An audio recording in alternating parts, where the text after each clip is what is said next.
Hello there. It is I, the guy. How's it going, everyone? How is everyone's night going? I sure hope everything is going fine and dandy on this swell night. Hey, it's here. Yes, it is. It is me. I have arrived. All right, we're gonna get started in a few minutes. I'm gonna get some nice background music real quick. I'll be right back.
I don't know. I don't know if y'all can hear this. Is it? I don't think it's. I don't know if it's working. Whatever. Um. I don't know. Let's just start. I don't know if the background music is even working. Little smiley face over here.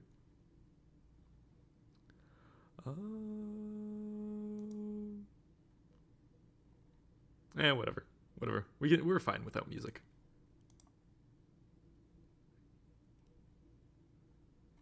We're fine without music. Anyways, okay. So, glad to see all of you people here. How many people are here? I have no idea, but it's wonderful to see all of the many people here. Anyways, FNaF movie. It's in a couple of days. It's in it's in like less than a week. It's in a little less than a week. It really snuck up. It really snuck on up. Like I still remember when Mr. Jason Blum first announced it back in like March, and it was quite the time. I remember I was just sitting in front of my computer and I just saw everyone going crazy and I was like, "Holy crap. It's real." I remember the debates about like whether it was Freddy or Golden Freddy on the first teaser because everyone was so confused. I also remember some people saying like whether Golden Freddy was with Abby or Cassidy, which was funny. And in hindsight, I think it was a lot more obvious that it was Abby. I don't know. For some reason, I also thought it was. I thought it was Cassidy, but I don't know. I don't know why I thought that. Like I feel like it should have been obvious it was Abby. Have you seen the Shadow Freddy teaser? I did. I did see the Shadow Freddy teaser. I don't think it's gonna be that big of a reoccurring character. I think it might just be an Easter egg, maybe just an Easter egg for the 9 minute long video that came out. I don't think it's gonna be that long though. I mean I don't think he's gonna be that much of a reoccurring character. Like the director, I forget her name, but the director said there's a animatronic that we have, or not an animatronic, just a character from the games we haven't seen yet, which could really be anyone. It doesn't have to be an animatronic. Um, I'm kind of hoping it's gonna be Henry, but also I feel like for a first movie that might be like a bit much, but who knows. I also think it could be the Puppet, but like honestly, I'm willing to bet that it's Balloon Boy because there's been like a lot of like subtle hints, like the little drawing and the laugh that was in like the first trailer. Yeah, Emma Tammy. That's the director. But yeah, I do think it's gonna be I do think it's probably gonna be Balloon Boy. Watch it be the mimic. I hope so. That would be wonderful. I love the mimic. I love the mimic. But sorry. Um I'm the character is probably going to end up being Balloon Boy. Maybe not though. Who knows? I'm I'm willing to bet it's probably going to be either Henry, Puppet, or Balloon Boy. Those are my three picks for who it might be. Um, but as far as the Shadow Freddy teaser goes, I don't think he's going to be a reoccurring character, mainly just because like I don't know how that would fit with everything. Because there's already a lot. There's already a lot going to be in the movie. Like there's going to be the missing children's incident, obviously, like the like looking back on the missing children's incident. There's going to be the little like dream sequences where Mike is um like I don't know, like the dream sequence where the missing children's incident kids, they just run away from Mike, and then Mike is chasing his younger brother. Like that seems like a dream sequence type thing. So like that's already a lot. And another thing that was in that 9 minute long teaser thing was what looked like a news report about the missing children's incident. So like that's already a lot. So I don't know how they would put in Shadow Freddy, whose lore significance is already extremely questionable because not a lot is known about him. Like more is known about Shadow Bonnie, but like Shadow Freddy is much more of a unknown character compared to Shadow Bonnie. But yeah, I don't know about Shadow Freddy. Did I say? I don't know. Whatever. You'll know what I mean. But anyways, I don't think Shadow Freddy is gonna be in the movie a lot, if at all. It could just be like a silly teaser thing. What else? Some other stuff happened in that 9 minute long teaser thing. There was the fixed Foxy, which was interesting. Like that's the first time we've seen a fixed FNaF 1 Foxy. It was really weird seeing him have like no holes anywhere or anything. I'm really interested to see if like they give him normal legs, or maybe the endo legs are just like part of his design. I'm really interested to see what they do with that. Um, Honestly, I'm really happy that they're doing a lot of cool first reveals for a lot of the characters, like fixed Foxy. This is the first time we're seeing a fixed Foxy, and it's in the movie. And Spring Bonnie. He's not like fully fixed, but he's like partially. He's more fixed than Springtrap, and this is kind of the first full, quote unquote, full design of Spring Bonnie that we've had, and it's in the movie. And I think that's a really cool way of I don't know about like paying homage to the games or anything, but like it feels really satisfying. It feels really satisfying to see that like these things are being first revealed in the movie. I think that's really cool. Um, what else? I don't know. There's a lot in that. There's a lot in that teaser. There's some Morse code stuff too. There's some Morse code stuff in that 9 minute long teaser. And for those of you who are watching and maybe not knowing what the hell I'm talking about, the Freddy in Space 3 thing, or Scott released a troll game on Game Jolt the other day, titling it as Five Nights at Freddy's, the movie, the game, and it was actually a troll game in disguise. And it was Freddy in Space 3, Chica in Space, and if you beat it, you get a URL link to an unlisted video that's like a 9 minute long quote unquote teaser for the FNaF movie.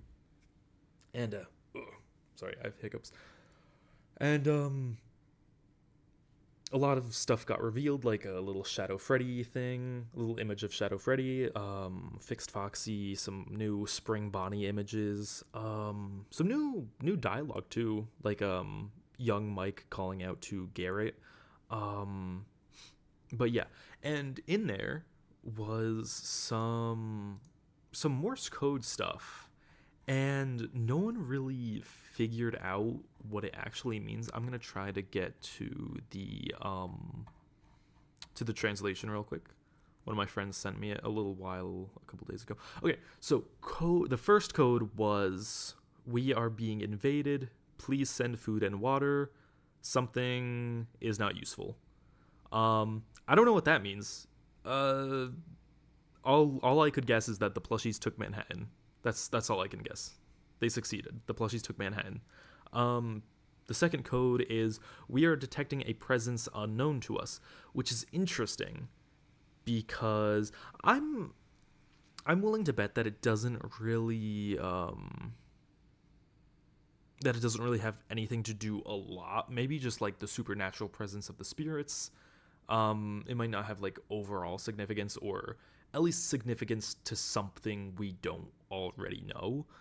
Um, the last one, which is a lot more interesting, is he is he is watching blankly. It seems to be not of this area. Send out a backup plan for restraining a servo. It seems to be loose. I have no idea what any of that means. I barely know what a servo is. I don't know. I have no idea what that's talking about. Um, cryptic as hell. Cryptic as hell, basically. So, what do any of those means? What do any of those mean? First one, plushies took Manhattan. Second one, probably supernatural presence because spirits. Third one, I have no idea. Maybe it's the mimic. Let's see. Can you see in an extended edition with the cut parts later? What do you mean? PA. I don't know. I don't know what you mean. Can you see a extended edition with the cut parts later? Huh? I don't know what you mean. Can you please elaborate? But so yeah, that 9 minute long teaser thing, that was really interesting. That was really interesting. A lot of interesting stuff happened. Um, it really felt it felt like a nice return to form in some kind of way, you know, with like the cryptic the cryptic teasers that Scott used to have on the Scott Games website. May it rest in peace. But what else?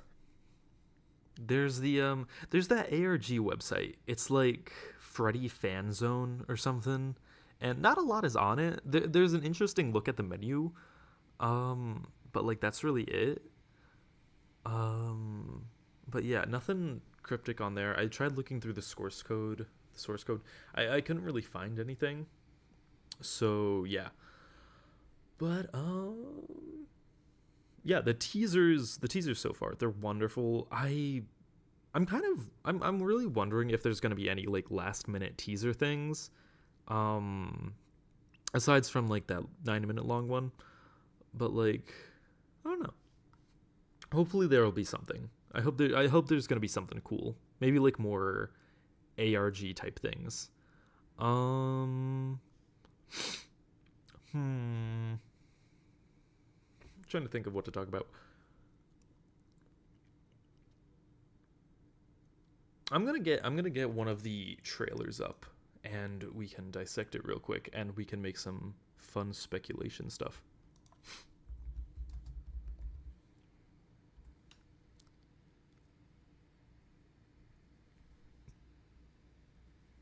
By the way, I'm sure most of you probably already saw at least one of them. If you're watching this, you've probably seen them. But Dawko, 8-Bit Ryan, all those guys, they made or they just released their their tour of the FNaF movie set. So that's really interesting.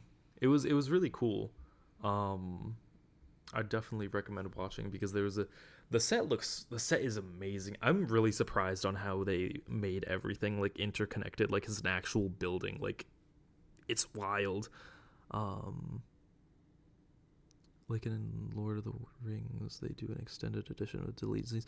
I really hope there's some deleted scenes with the movie. I'm I'm not sure if there will be any deleted scenes. I'm sure there'll be like some, but probably not like super important stuff because I don't know. Whenever with Scott's writing, it always seems pretty tightly knit. I don't know if I said that right. Whatever. It always seems pretty tight whenever he does writing, like especially with the Tales from the Pizzaplex stories. It always seems like um pretty like tight story wise. So I don't know if there's gonna be any deleted scenes or anything, but I hope so. I really hope so. Anyways, I'm gonna get one of the teasers up so we can do some dissecting. Hmm.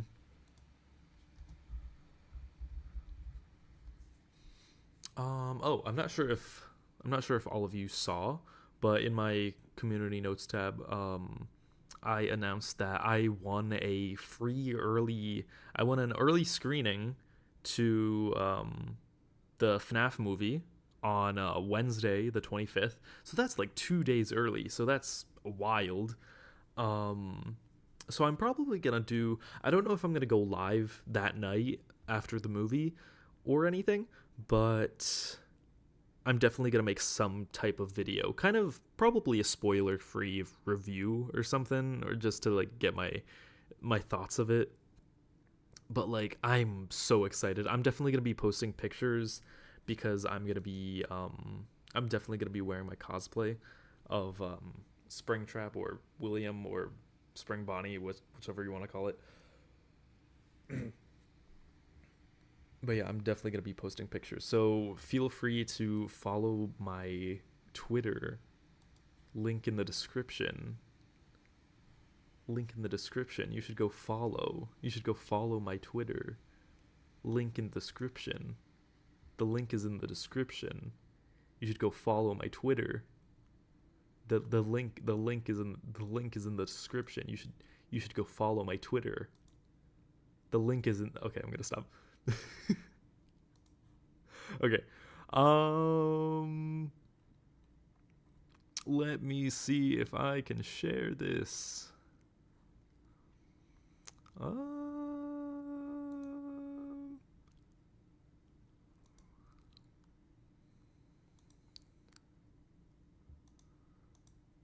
uh,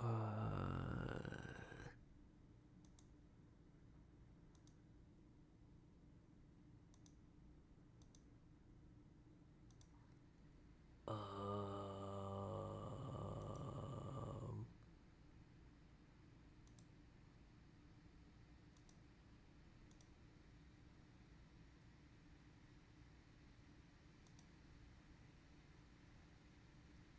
this is being tricky.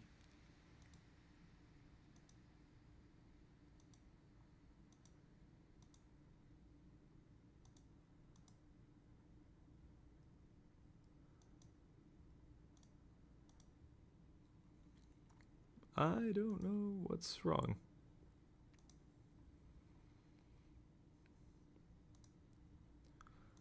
Okay, I'm trying to capture this. I always have trouble with the capture. I don't know why.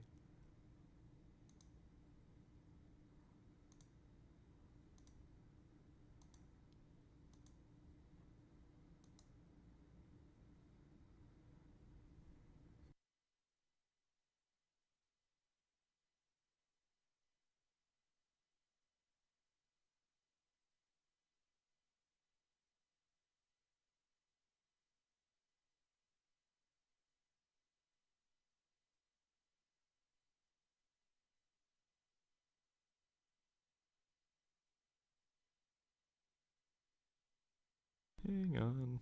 I'm trying to get it to work.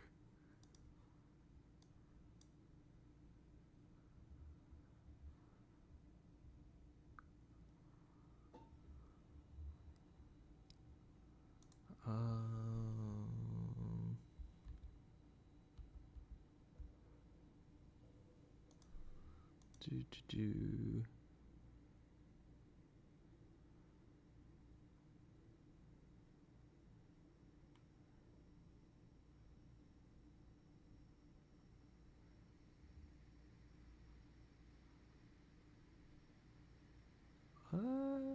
Hang on. Sorry.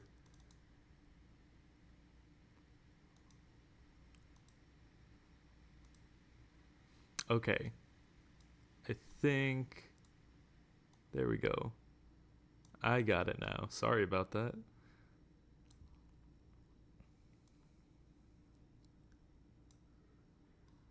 Okay. All good. All good. Sorry about that. Let me read the live chat real quick. Burn Spring Scrap Trap cosplay. Indeed.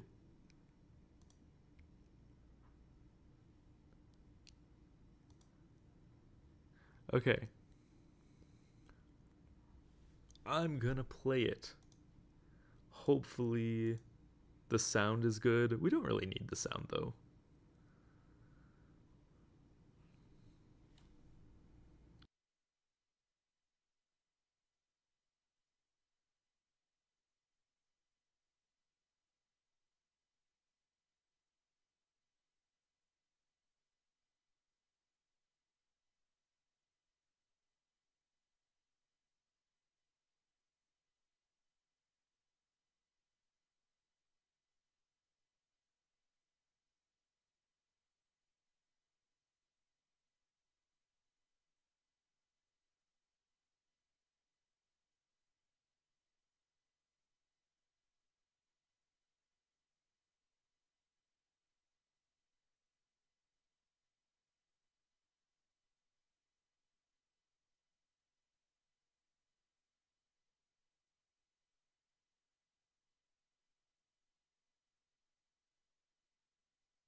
Okay.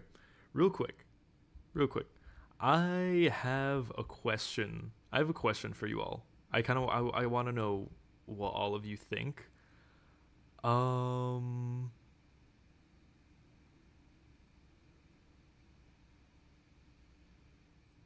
it's a good thing it's without sound. Is it without sound?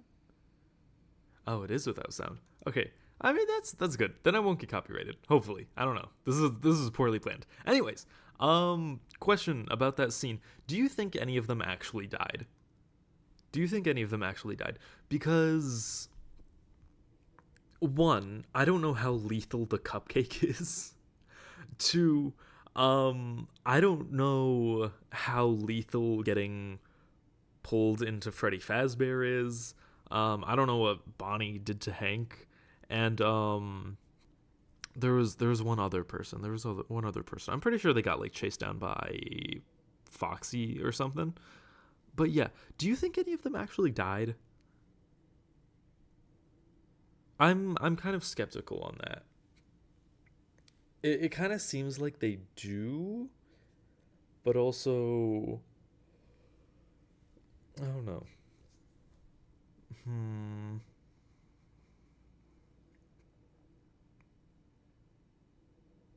I'm just curious because like I guess it really depends when the scene takes place because it seems like it takes place while Mike is still working there because in one scene in one scene he says that they couldn't find the babysitter and Max, the girl who got pulled into Freddy, um she's Abby's babysitter. So hmm I think that just one person survived for the last teaser. maybe. I do think at least one person could have survived, but I don't know. I don't know. See what scene are we talking about right now? We're talking about the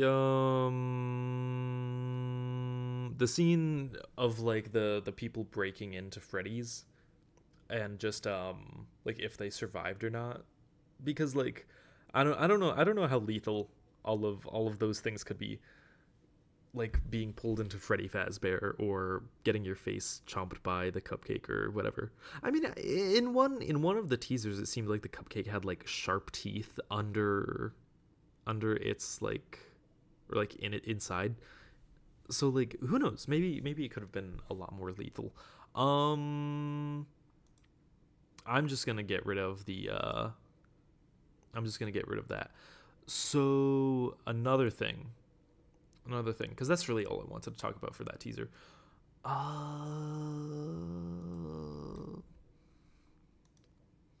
So there's this one image. There's this one. Okay, hang on. Cupcake seems survivable, but you would definitely be left with some maybe the damage. Yeah, that's what I'm thinking. I'm thinking most of them probably got hurt real bad. But also, I don't know. Also, like, where would the bodies be dumped?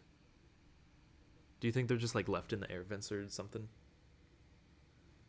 Or maybe Afton took care of them or something. I don't know. But there's one image that I wanted to talk about. It was like one of those. I'm gonna try and see if I can find it.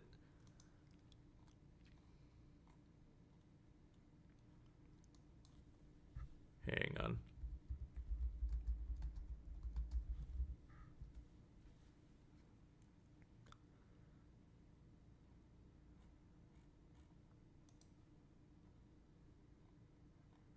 Hang on. Hang on. All right, whatever. I can't find it, but it's that one image where it's Mike and Abby, and the animatronics are all just standing around them, and oh wait, actually, I can probably just search that and find it. It's that one image of it's that one image of Mike and Abby with the animatronics standing around them, and for some reason on TikTok, everyone's just been like so weird about it, like making a bunch of, like, at first it started as like a somewhat unfunny meme, and then it just like delved into this weird like criticism, like unnecessary criticism territory. It's this image. It just like, I don't know, on TikTok it just got really out of hand for like no reason at all. And like some people have just been taking it completely seriously, like this is actually what's being said in the teaser, which I think is funny.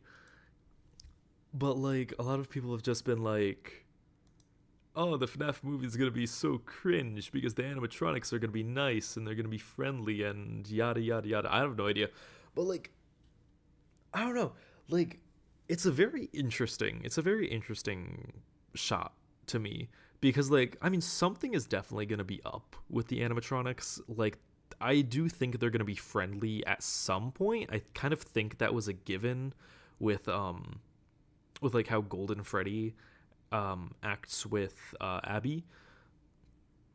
But I don't know. I've been seeing so many people just talk about this image and like how the FNaF movie is gonna be bad because of it. Like, only on TikTok too. Only on TikTok for some reason. I don't go on TikTok a lot, but like it's a very common thing. And I know it's like a joke, but I definitely have seen some people take it completely seriously, and it's just so weird. And some other points I've also seen people say like the animatronics are going to be friendly and it's Security Breach's fault, and that the animatronics aren't supposed to be friendly, they're supposed to be cold-blooded killing machines. And I'm like, huh? like that's not really, I feel like that's not really a security breach thing, because we only have like one friendly animatronic, and it's Freddy, and there's still like a lore reason for that. There's still a story reason for that. I'm just confused on like on the thought process behind like, oh, the animatronics are friendly. This is security breach's fault. Like, first off, like I have like, I like Security Breach. It's not a perfect game. I like it, but like, huh, huh?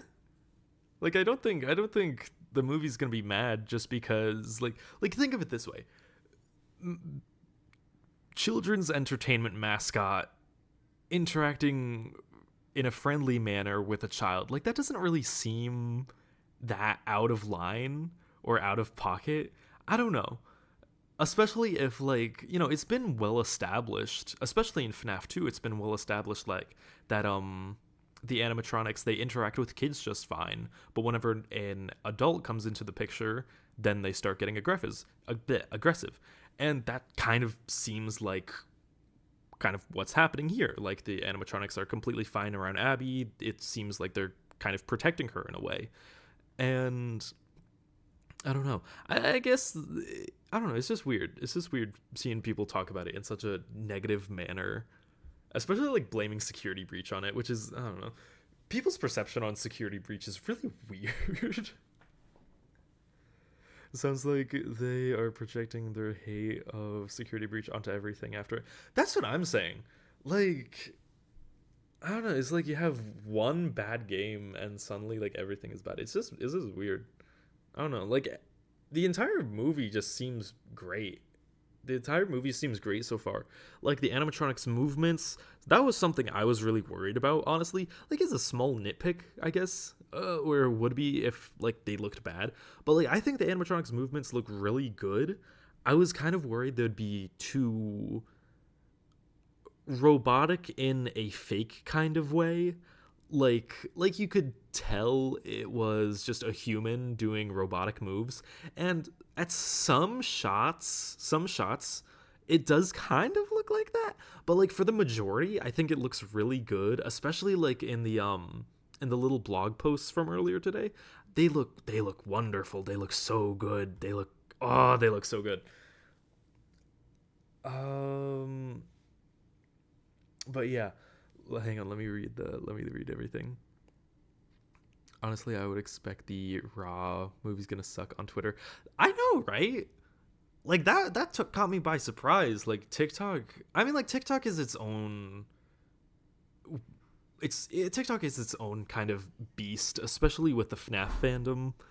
Like, the FNaF fandom is just weird there. Like, if you expect FNaF Twitter to be gullible or something, you have not seen FNaF TikTok. Like, good lord, it is a mess over there. Um, I think it's after the dance scene in the blogs. Yeah, I saw that too. Like, Daco said there was a dance scene with Abby and Chica, which I think that's adorable.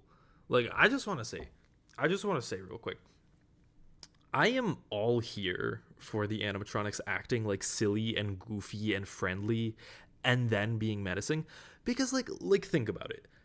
That's literally just what FNaF that's just what FNaF is. That's just what FNaF is. It's always just been like, hey, these very entertaining children's mascots, they're very like silly and goofy, but under specific situations, they can be extremely menacing. And like, that's always what FNaF has been. It's not like some kind of downfall of FNAF's Security Breach scenario, like where one, not even bad apple, just like one, I don't even know. I don't know. I don't understand the mindset. I don't understand the mindset of like, oh, one character is good, that means everything is just gonna be shit or something. I don't know. I don't understand that. But what I'm trying to say is, like, FNAF has always been the franchise where the characters can be both very menacing but also very friendly, and I think it works best like that. And I think the movie, it seems like the movie's going to be doing this thing where at one point the animatronics are friendly and nice, and at one point they are going to be menacing and evil and murderous. And I think that's really cool, because that's essentially what FNAF is, especially in FNAF 1, which is like, obviously this movie, it takes the most inspiration out of FNAF 1. Like, especially in FNAF 1, under the light, they look completely harmless. They look very like sweet and cuddly. And then under specific camera angles, under specific lighting, under specific scenarios, they can be extremely threatening. They can be extremely scary. And, I think that's great for the movie. I think it's wonderful that they're doing kind of occasionally lighthearted scenarios with the animatronics. Especially because, like, I feel like it would have been boring if the movie was just full of the animatronics doing the same routine over and over again and having no individual personality. Because, like, at the end of the day, let's all admit something real quick. At the end of the day, we're probably not gonna see the FNAF movie for the human characters, mainly at least. Like, we're gonna go there to see the insanely cool animatronics, Like, and I feel like it would be boring if all of the animatronics just acted the exact same way. So, like, I, for one, am extremely happy if they have, like, an ounce of their own personality.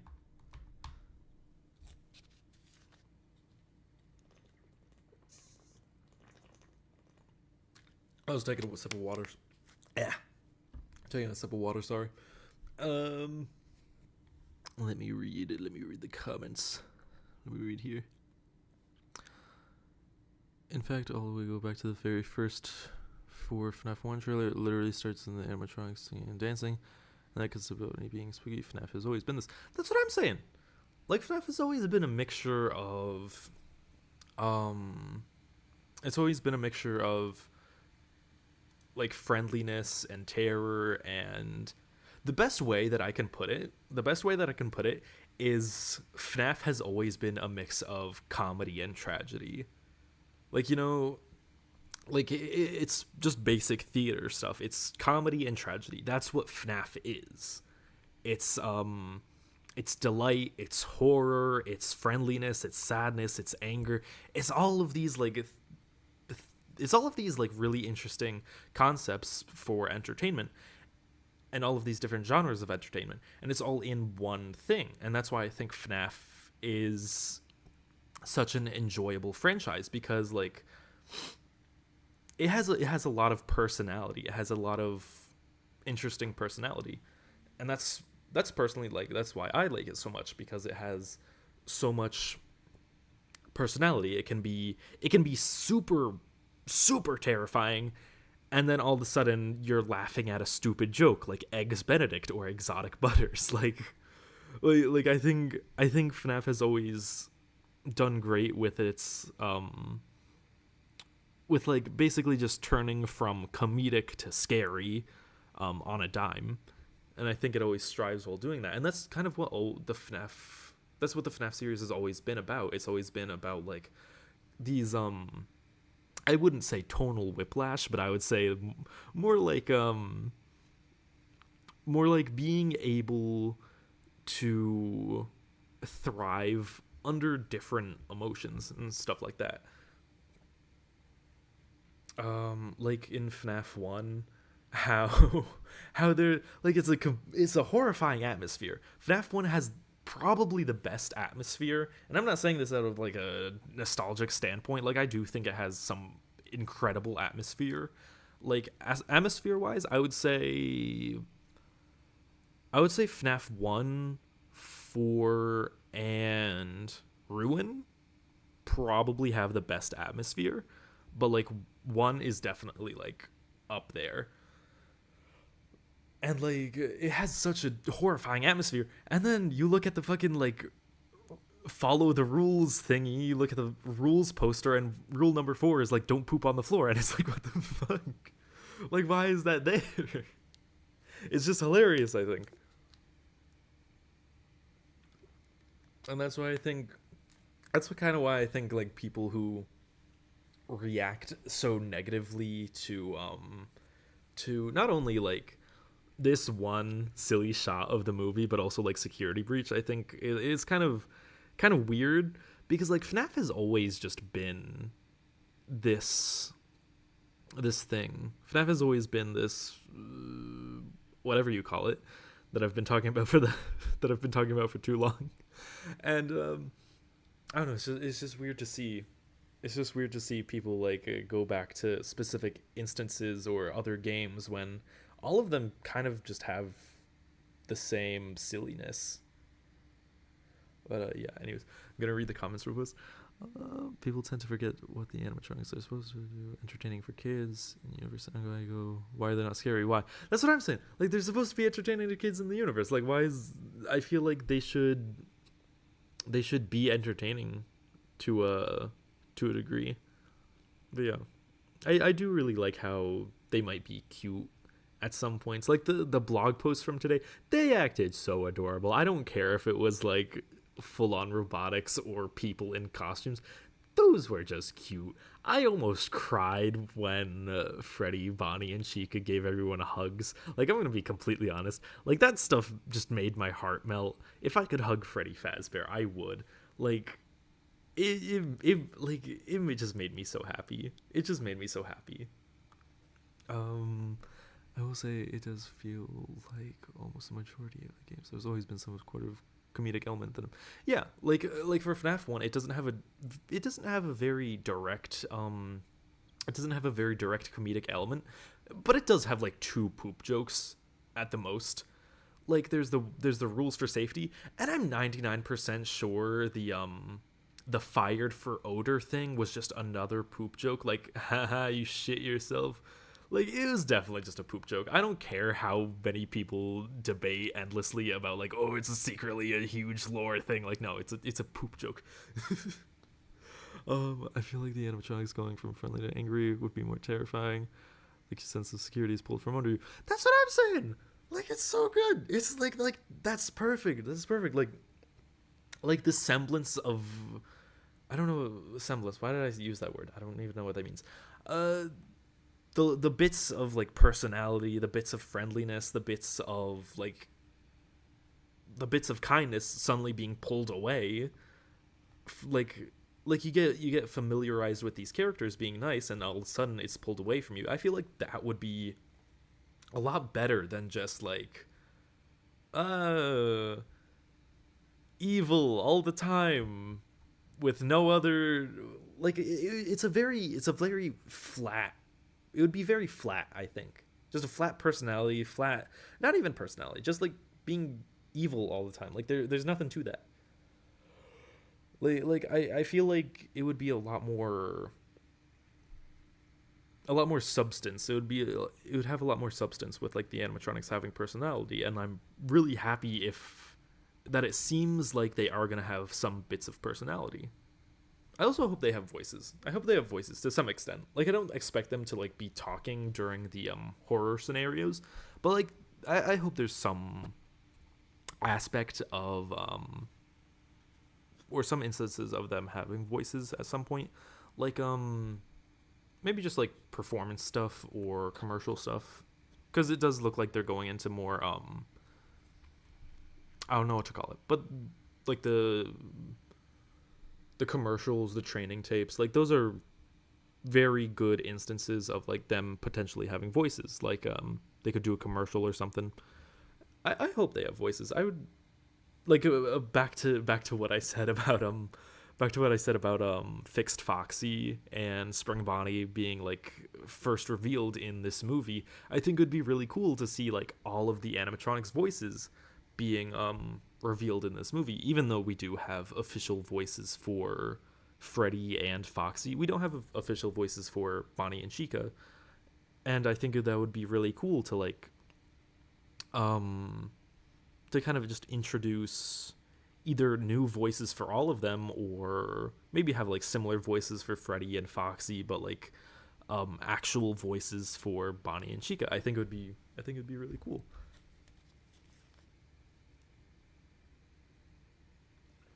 I also want them sorry, I was taking a sip of water again.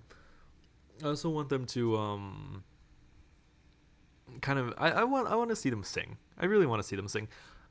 Honestly, when the first FNAF when the first movie trailer released, I was shocked they used talking in your sleep. Like that song is so good. That song is so good. It's so good. Like I'm a sucker for 80s songs.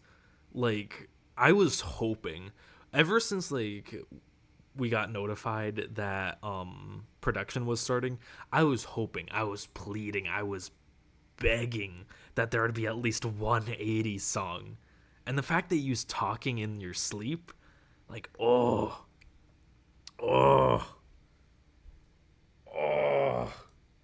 oh, it's such a good song. It's such a good song, especially for Five Nights at Freddy's. Like it's such a fitting song too. Like it's so good. Yeah, I'm nerding about 80s songs. I'm just really happy because like out of all of the out of all of the things that I hoped for, a good soundtrack was definitely one of them. Like, I don't know. I had really weird expectations for this movie. I'm just realizing.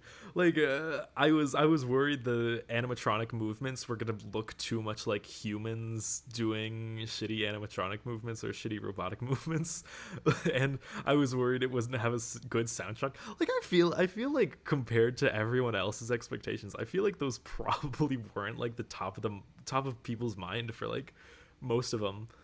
But like I don't know, I guess it's just because I had complete and full faith in Jim Henson's company, because like I wouldn't say I'm a big fan of like the Muppets or the Creature Shop or like that kind of stuff, but I definitely admire the talent that goes into the puppets.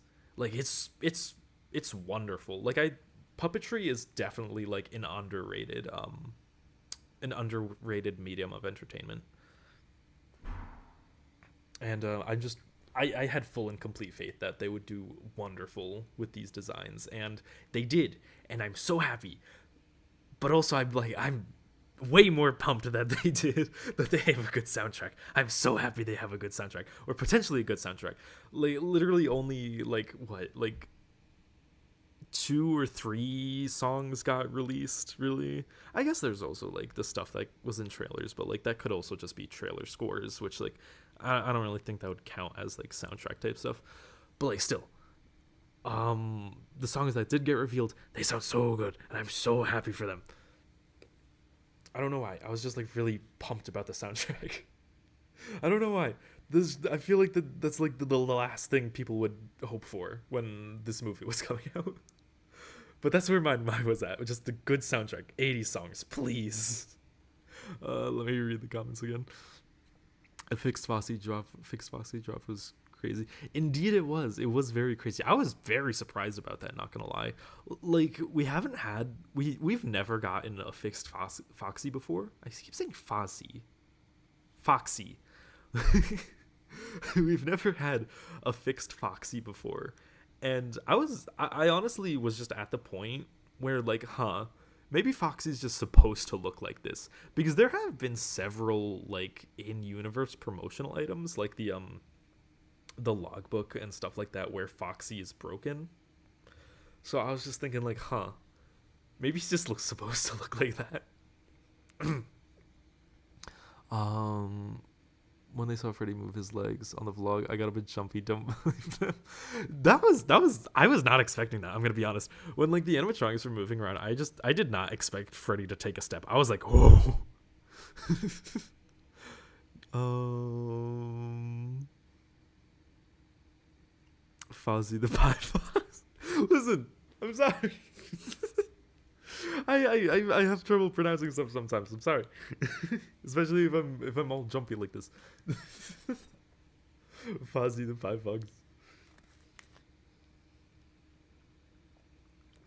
Okay. But yeah, I'm extremely pumped for this movie. Like more than I was expecting, honestly. Like I'm gonna be honest.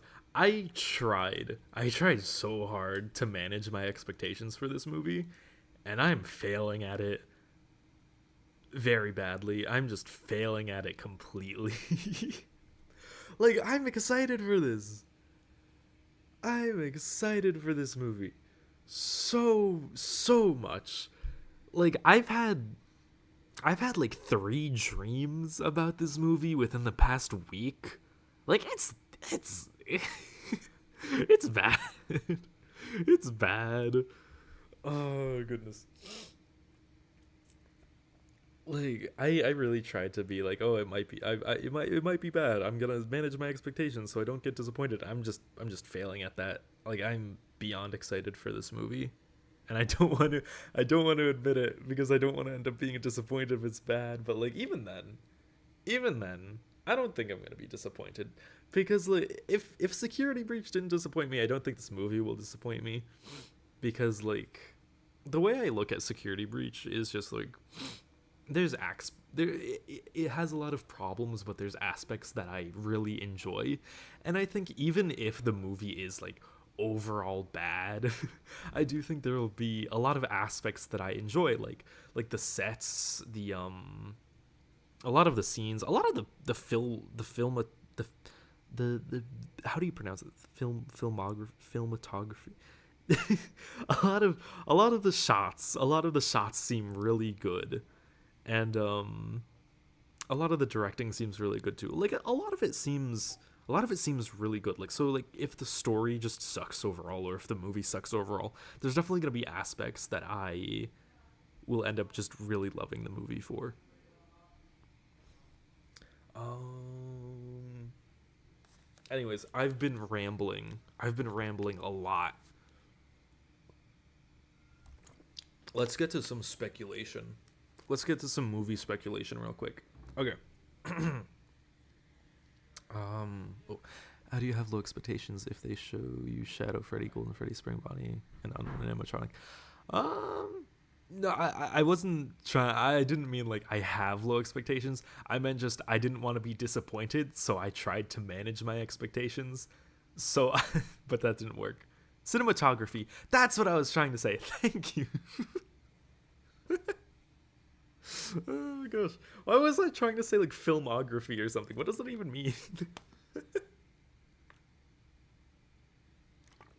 Okay. Anyways, movie speculation. What's gonna happen? Because I have no idea. Um, we already did some speculation for what the unknown animatronic or unknown character might be. Because they didn't say it was going to be an animatronic. They said it was going to be a character. So that could be a human character. But who do you guys think might be the unknown character that the director was talking about? Will William slash Steve be related or not? I don't know. I don't know if they're going to be related or not because like I don't know, it seems like I do think it might end up being like a twist thing that they're related in some way.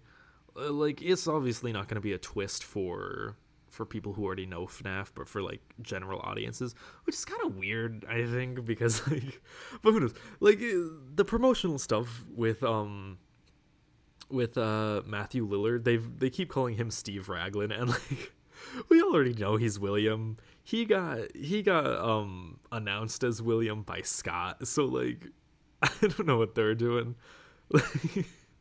So like who knows? I guess it's just gonna be like a twist thing for general audiences, but I don't know. I don't know if Mike and William are gonna be related in the movie though. I do think it could be possible, but like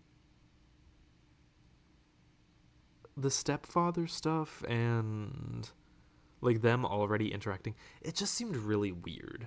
It seemed really weird. I do think it could be like William and William and Mike's mom probably got together. They had Mike and Garrett, but William probably left, or maybe they just got divorced and William had to leave, and Mike's mom probably got remarried and then had Abby. So maybe like William just or no, maybe Mike just didn't know William, and like, but I don't know, because like, what would happen to the parents? Like something must have had to happen to the parents. Like either way, something must have had happened to the parents, because like it does seem like Mike is struggling to keep custody of Abby, because if I don't know if y'all have seen it, but like there's a casting for like a social worker, and then there's Aunt Jane, which I don't think Aunt Jane is going to be important as much as people are expecting. Like a lot of people are expecting Aunt Jane to be like a secret Afton relative, like Mrs. Afton, or um, William's sister, or something like that. Uh, I don't know. I don't think so. I think it's literally just gonna be like, sorry, sorry. I think Aunt Jane is probably just gonna be like, mm, probably just like an aunt on Mike's mom's side trying to gain custody of Abby, and that's probably why there's a social worker character. Like I don't like she got announced as female villain.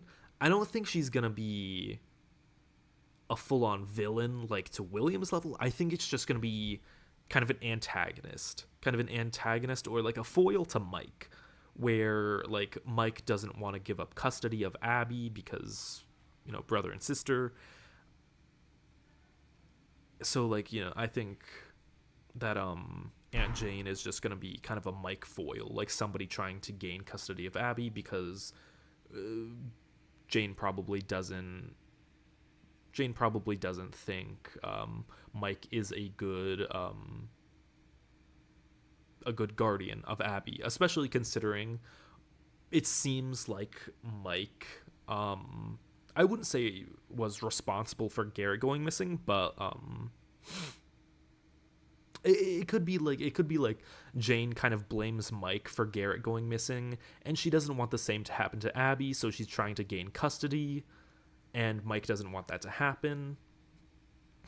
Overall, though, I don't think there's any malicious intent. I don't think there's any malicious intent with Aunt Jane. I do think there could potentially be, but like, I feel like just immediately saying she's related to William in some way, I feel like that's a bit of a stretch. But I don't know. I do think she's just gonna be like a Mike foil or something. Like not an actual villain, just like an antagonist to our protagonist.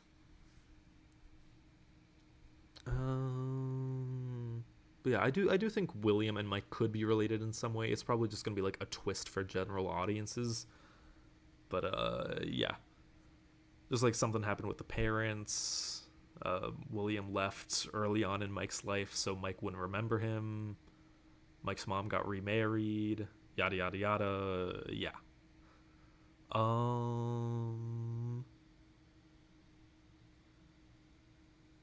think we should go in assuming he's Mike Schmidt, and be surprised if there's a twist. Yeah, I do think there's a good possibility that Mike isn't related to William. I do think there's a slight possibility, but I don't know.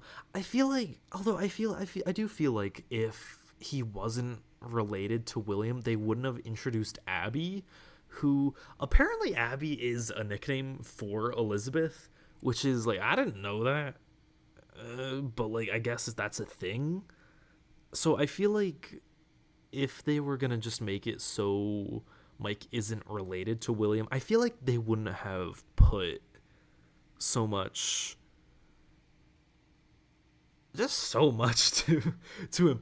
Like even if they don't end up being related, you got to admit, like, having a younger brother and a younger sister, one being named Elizabeth in some kind of way, the younger brother or the older brother being responsible for the younger brother or a tragedy befalling the younger brother. Like, you know what I mean? Like that's a lot of dare I say it, that's a lot of parallels. No, this is just a lot of like, yeah, I don't know what to call it. There's a lot of connections. That's a lot of like, it's a lot of content for a character who isn't related to their game counterpart, but like, I don't know. I don't know. I think they might just end up being they might just end up being real being bleh, they might just end up being related. I don't know. I can't speak. I'm sorry. What else?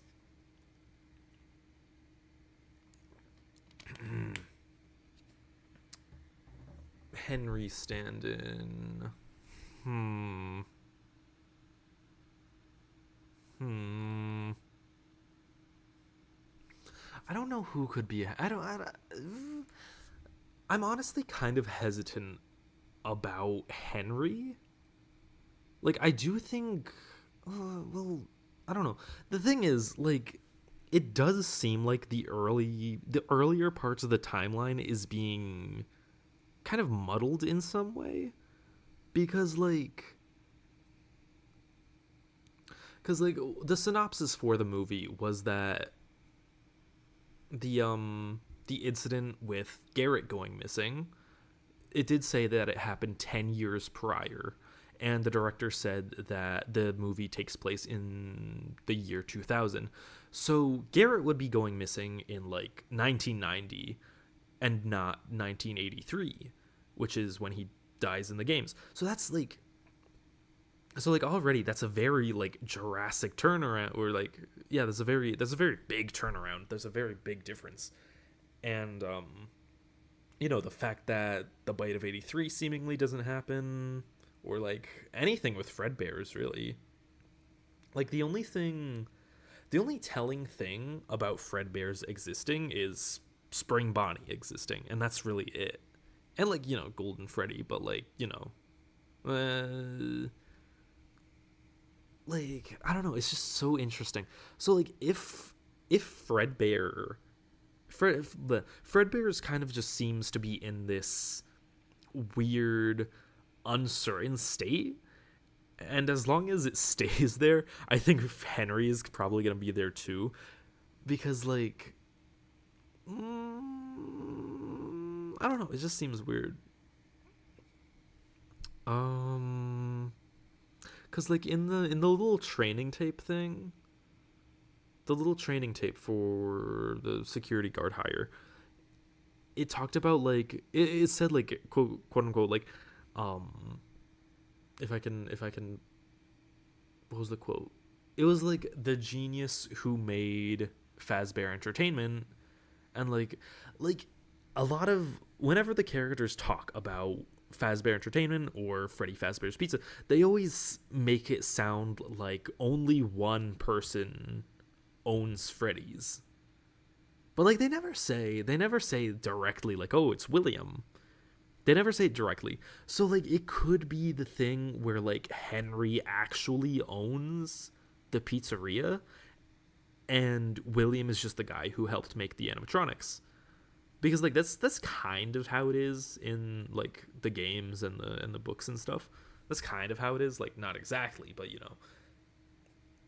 But like, I don't know, everything with Fredbear's is just kind of in a weird gray area, because like the early timeline definitely changed a lot. So I don't know. I do hope Henry is at least alluded to in some way, either like a confirmation that he does exist or a confirmation that he doesn't exist. Just some kind of something. I don't know. Hang on.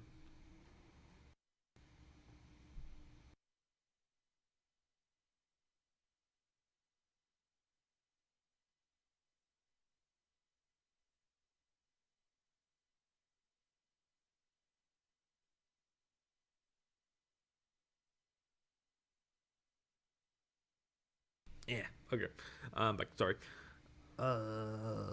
Maybe in a sequel or flashback, but it doesn't seem like it's set up for Henry to be there in present day. Yeah, like I don't know. It definitely looks like it seems like something weird with Henry is going on. My only guess for how Fredbear's could close in this universe is if Charlie was the one to die in Fredbear's. Yeah, I mean, Charlie dying at Fredbear's isn't like a new thing. Like in the original novels, that was basic. That was literally just where Charlie died, like explicitly, and like it was outright stated Charlie died at Fredbear's in the original novels, and it seems heavily suggested that Charlie dies at Fredbear's in the game timeline.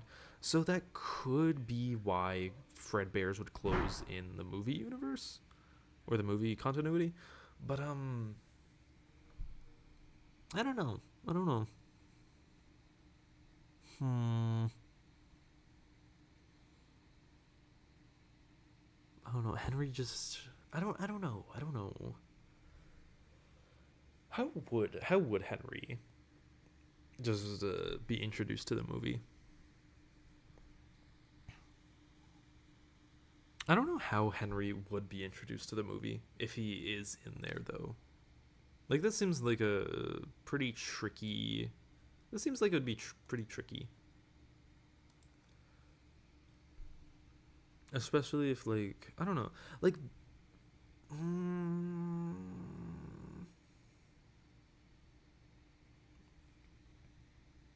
I'm trying to think. um, it could be like let's say there's a twist where it's revealed that Henry was the one to make like Fredbear's and stuff, or like maybe they allude to Fredbear's, but not like directly, I guess. um,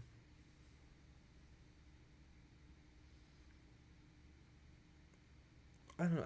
I could see it where like I'm trying to think. Maybe it could be like Henry.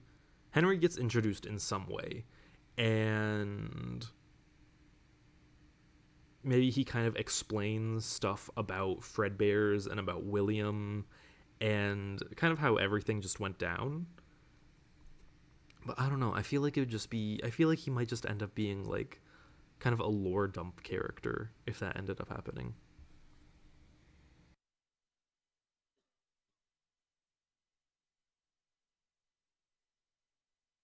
I don't know. I mean, I guess he was kind of like a lore dump character in FNaF 6, so it's on brand. Could just a nod as simple as this wasn't the first location. That is true. That is true. They could just do like, yeah, like a subtle nod to like it not being the first location, or maybe just like it all started as a diner. But like, still, I feel like it would be pretty complicated to introduce Henry. I don't know. Maybe I'm just overthinking it. I do think they could allude to it in some way, though. Anyways, enough about Henry. What else? What else is there to talk about? I don't know. I'm gonna get some water real quick. I'll be right back.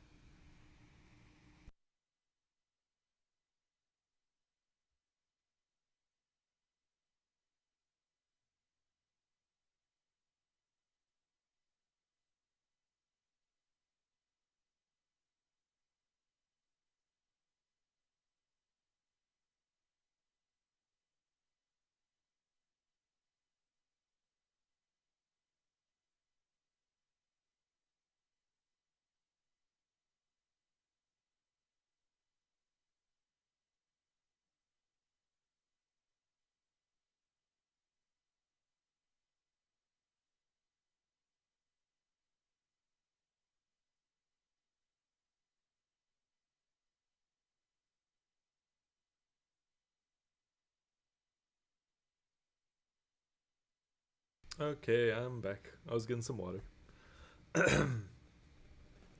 Anyways, what else? Um.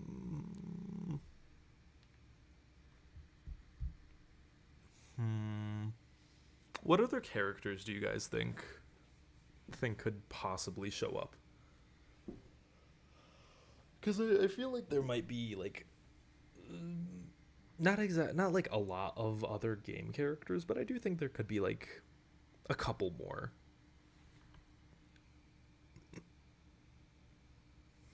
Imagine if there's a Map Hat reference in the movie where some guy comes up with this insane theory about the animatronics. Like, just look confused. I think I don't know. I don't know. I would be indifferent to a Map Pat cameo or a Map Pat reference. I would be rather indifferent to it.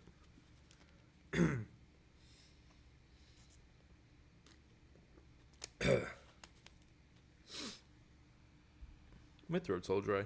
I've been talking a lot. um, how do we think the movie's gonna end? How do we think the movie's gonna end? Are we thinking there's gonna be a spring lock failure?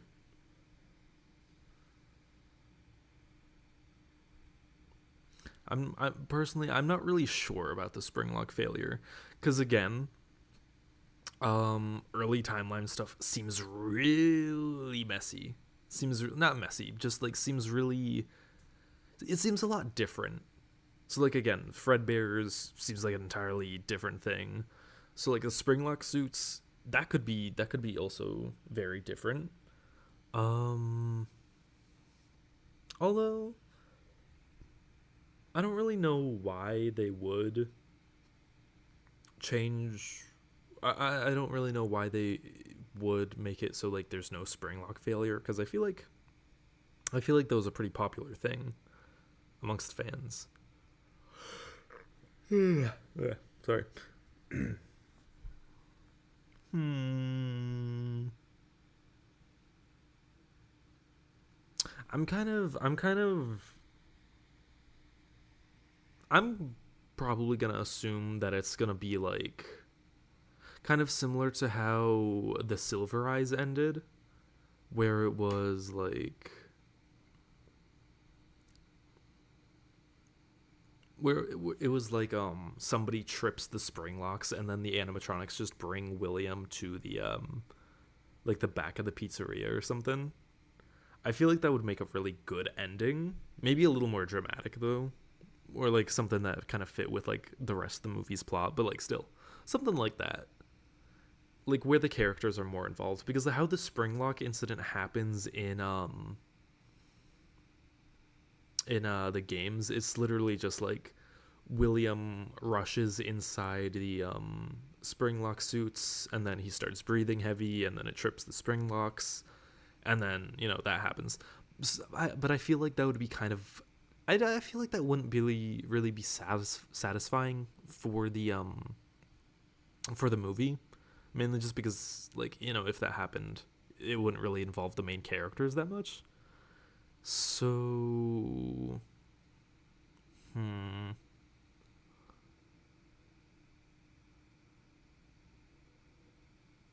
hmm. It must end with exotic butters activating the spring locks. Uh, I'm kind of. It could end with like Mike tripping the spring locks. I feel like that would be. I feel like that would be pretty cool.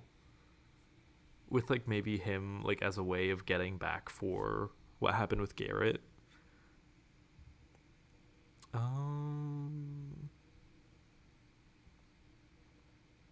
it could also be Vanessa to trip the spring locks.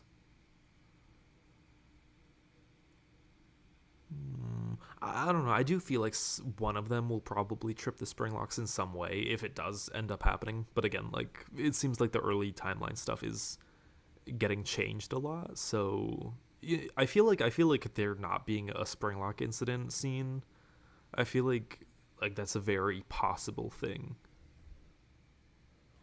for it just not to show up. Even though it would be kind of disappointing, But I do think I do think it's possible for it just not to be there.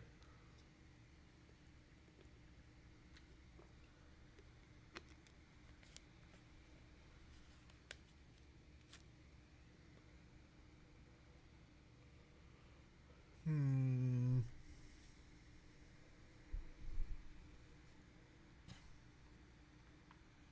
Did any of you watch the Matt Pat video, the film theory video on the movie? Do we think that Abby is gonna wander into a circus baby animatronic and end up possessing it in a very abrupt final scene that would not make for a good final scene? Do we think that's gonna happen?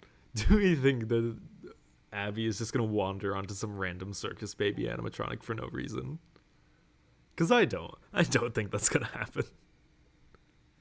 Oh jeez. Like I understand what Matt Pat was trying to say, but also like he worded it in a very weird way, where it's just like how would that happen? How would that happen? Abby just stumbling onto a circus baby animatronic and then possessing it. That's what I'm saying. That's what I'm saying. The movie audience would be so lost if that happened. Like random side tangent, but I feel like with a lot of not just like MatPat's theories, but like a lot of just theories in general, I feel like a lot of them kind of go on to um this weird tangent where it's like it treats the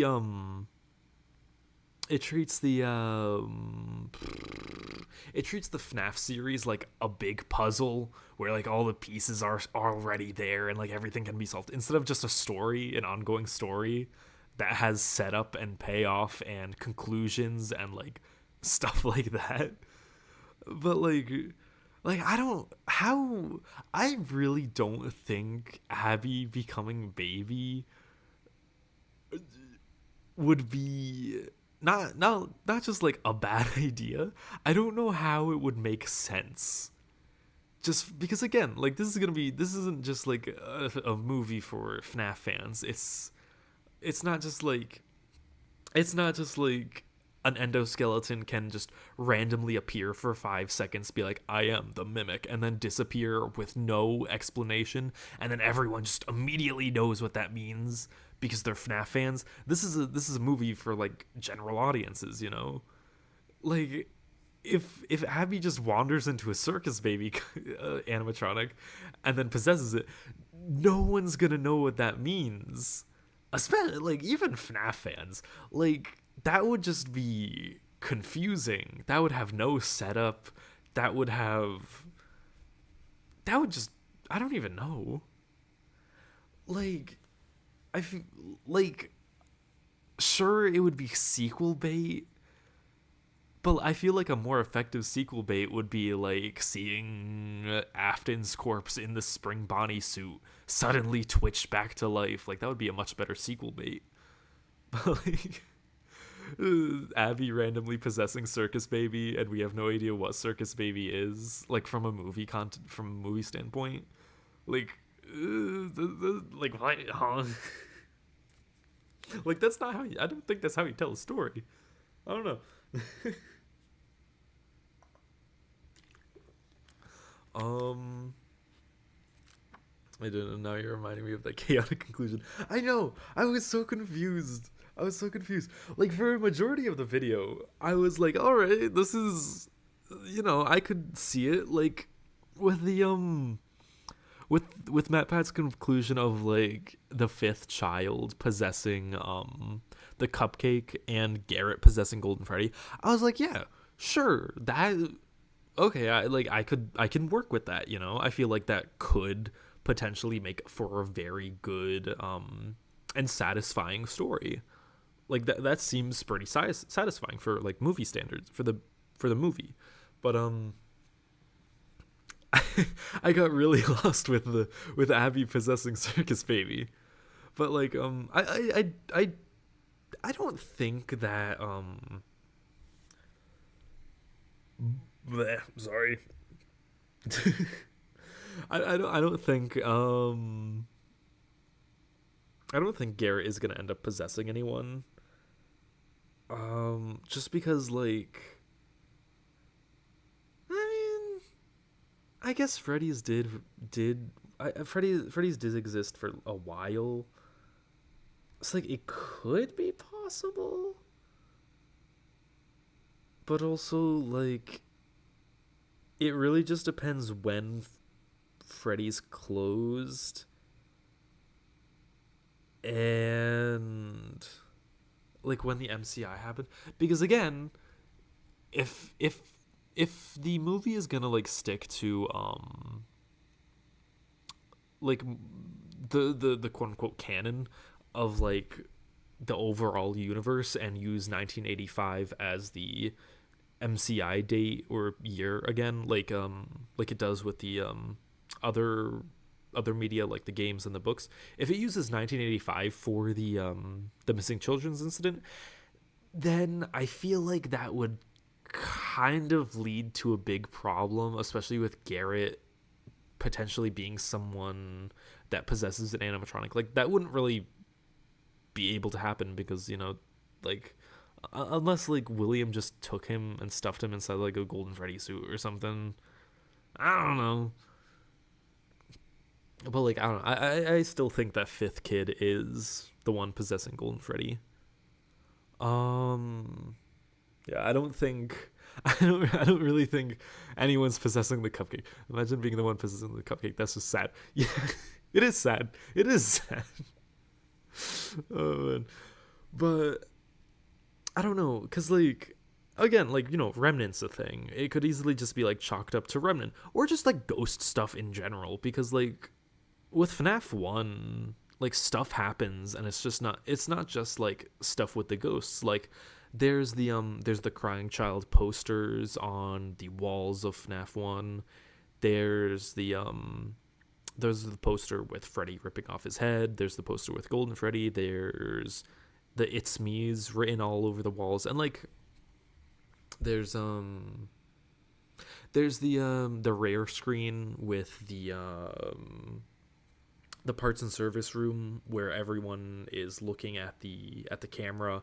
There's the "It's Me" on the Pirates cosign. There's a lot of haunted stuff in FNaF 1 that doesn't have to do directly with the animatronics, it doesn't mean that there's a child possessing the walls or possessing the posters or an individual child possessing every single head in parts and service. It could literally just be ghosts doing ghost stuff, I don't think the cupcake is possessed by anyone. It's probably just ghosts doing ghost stuff. Hold up, just thought of a Scott the Woz clip. What is it? What's the Scott the Woz clip? Everyone calls me Scott the Woz because I slightly look like him, or I used to slightly look like him before I changed how my hair looks. I'm inside the walls.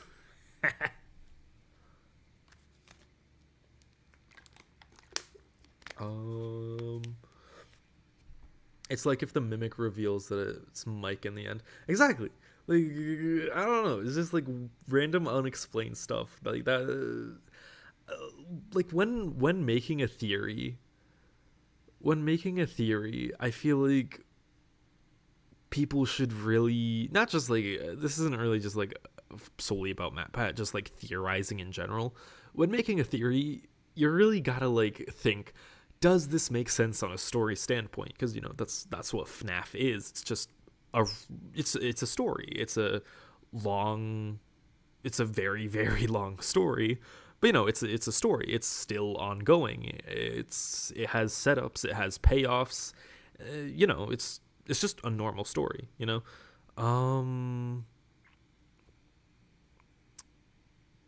I feel whenever I see a theory video, a lot of people kind of just miss that for some reason, and they're just what if this and this happened, and all of this happened, and what if Circus Baby is Charlie because the green eyes and the green band, and what if Glitch Trap is Charlie because green at one point, and what if what if Chica is actually glitch trapped because they're both yellow and have purple eyes? Oh, like like no, that's not how that stuff works. There still needs to be like setup, there has to be payoff, there has to be like all this other stuff. It's like it's all just one big story. It's not going to make sense if you just like throw in some random thing and expect people to get it. Like, huh? Like that's the this I wouldn't say have like an issue with FNaF theories, but it's definitely like some kind of problem. This seems very it's a problem that it's a very prominent problem within FNaF theories. It's always just like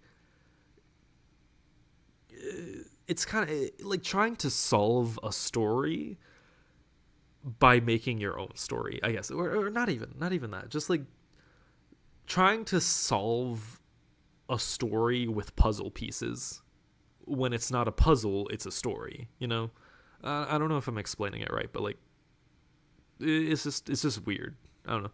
Sometimes the story is just a story, Mr. Hippo. Exactly. Sometimes the story is just a story, and that's it.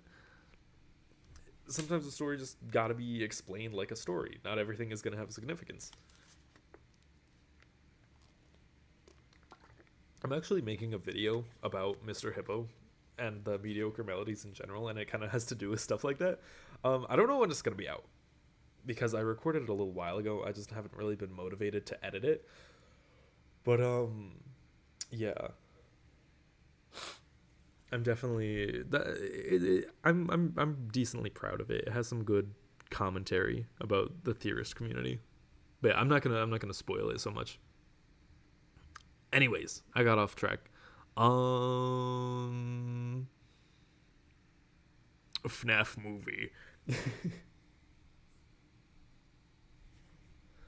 hmm.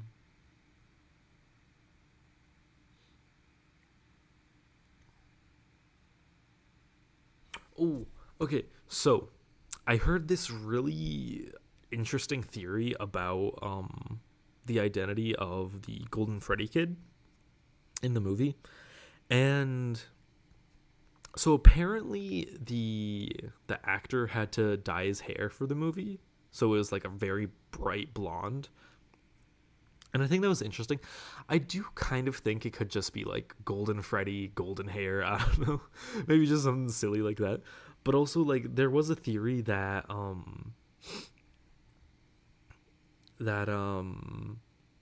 Vanessa was like related to the kid. Like she was like a younger sister or something, or maybe an older sister.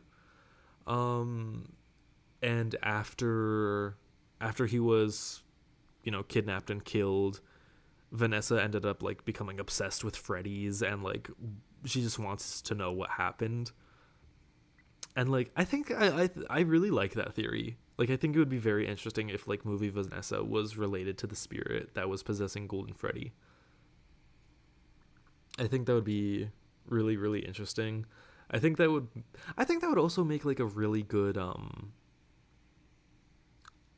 like a good tie between Mike and Vanessa, especially with like Mike bringing in Abby to the pizzeria, because like Vanessa would have lost her sibling to whatever happened to the murders at Freddy's, and Mike bringing in his younger sibling, I feel like that would kind of resonate with Vanessa, and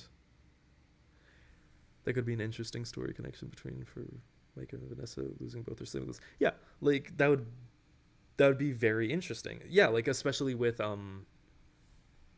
not only Mike bringing in Abby to the to Freddy's, where Vanessa would lose her sibling when she was younger, but also Mike losing Garrett when he was younger, and Vanessa losing her sibling.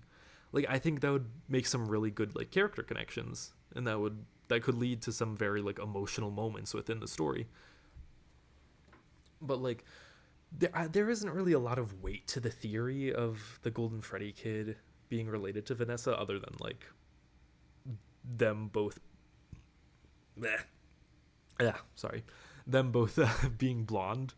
But like, I think I like the theory. I like the theory. It'd be interesting. It would be cool for the Golden Freddy spirit to have more lore relevance to the movie. Um, I don't know, cause like there has to be a reason why Vanessa is so obsessed with Freddy's, because like in almost every promotional piece, it seems like Vanessa really likes Freddy's for some reason. Like, if any of you follow me on Twitter, you probably have seen some of the posts that I make about like how Vanessa seems like a huge nerd with Freddy's, and like this one, there's this one teaser trailer where Vanessa just has the biggest smile on her face. I'm pretty sure it was in like the 9-minute teaser thing. Vanessa just like had the biggest, most goofy smile on her face while she was just staring at Freddy performing.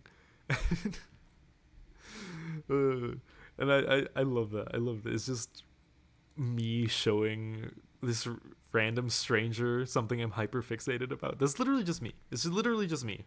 Me talking to random strangers about something I'm hyper fixated about, mainly FNaF. Oh man, but like that really just like made me like Vanessa just a bunch more, just because of how silly it was. But yeah, it does seem like Vanessa has some kind of connection to Freddy's in some way, because she does seem really invested in it.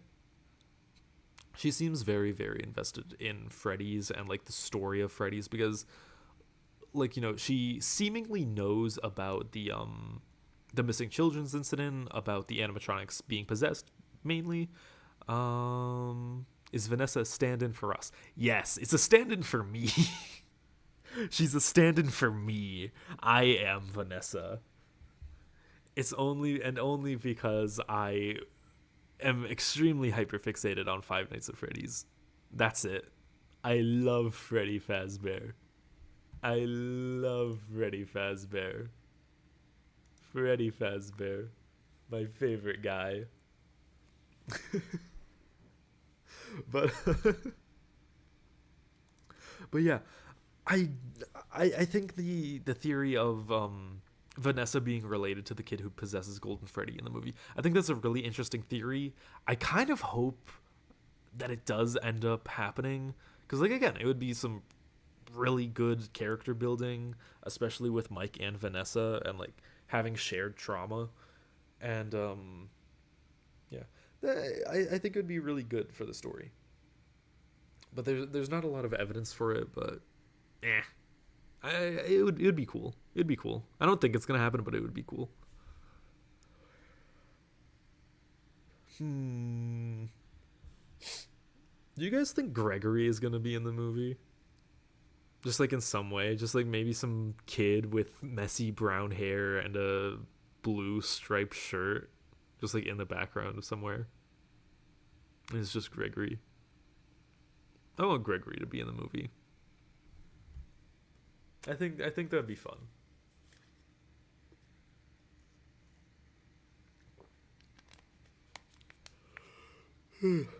I don't know how he would fit.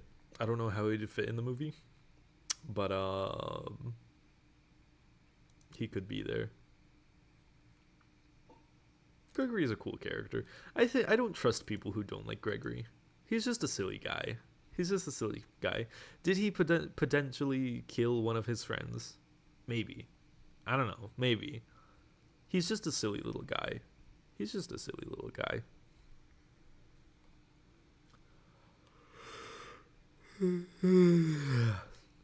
I'm tired. It's getting late. It's been almost like 2 hours of the stream. I'm probably gonna talk about a couple more things before we end. What else? Baby Gregory. I don't know, probably not Baby Gregory, just like Gregory. Like I don't just like normal Gregory. Cuz like, there is still like wacky timeline shenanigans like Vanessa in the game timeline is in like like what 2020s. Meanwhile, she's over here in 2000 in the movies. So like, the game timeline doesn't really have any effect on the movie timeline, it seems. Especially like we've already gone over that with Fredbear's. But yeah. I really hope Fredbear is in the movie. Like I love Fredbear. Like Fredbear and Spring Bonnie are probably my like two most favorite characters, animatronic characters at least. I don't know why, cause like they barely have any personality to them, but like I don't know. I just love them. I love them. I really hope they're in the movie. I mean, like Spring Bonnie is obviously in the movie, like that's a given. But like, I really hope Fredbear is in there. I just want to see Fredbear. I hope he has a very similar design to Freddy. Just because I like the design that Fredbear has in UCN. I know it's an acquired taste and not a lot of people like it, mainly just because it's like a slightly edited FNaF 1 Freddy, but I like it. I think it's charming. Um I feel like people that hate Gregory are the same people who say security breach ruined the series. Yeah. Well, I don't know. I don't know. I don't know. I feel like the people who just hate Gregory just like Cassie more, which like fair. Cassie's a really good character. I just like Gregory because he's silly.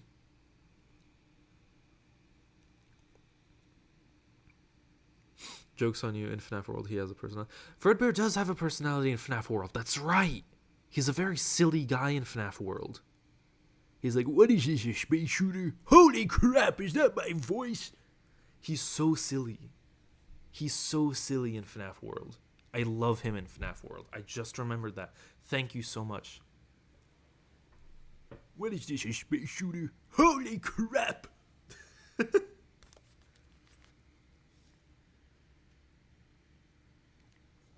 Personally, I haven't been the biggest fan of UCN Fredbear. UCN Fredbear is definitely an acquired taste.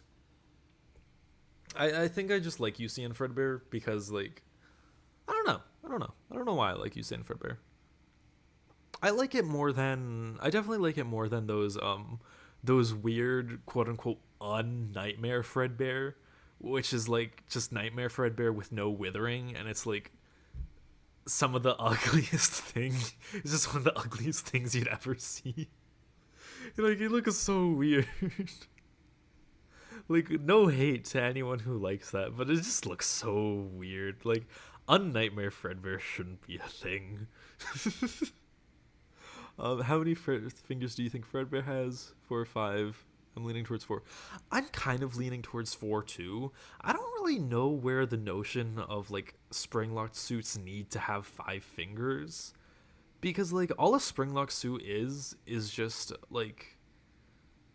an an animatronic that can go from animatronic to suit mode. Like, did anything really explain or like outright state that like a spring-locked suit needs to have 5 fingers? I feel like that was just made up. I feel like that was just something that was made up by the community. I don't know. Bread Bear, my beloved. Bread Bear. My silly guy.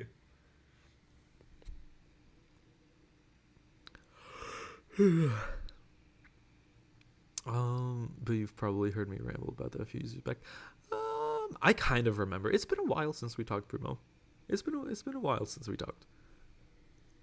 But yeah, UCN Fredbear is definitely an acquired taste.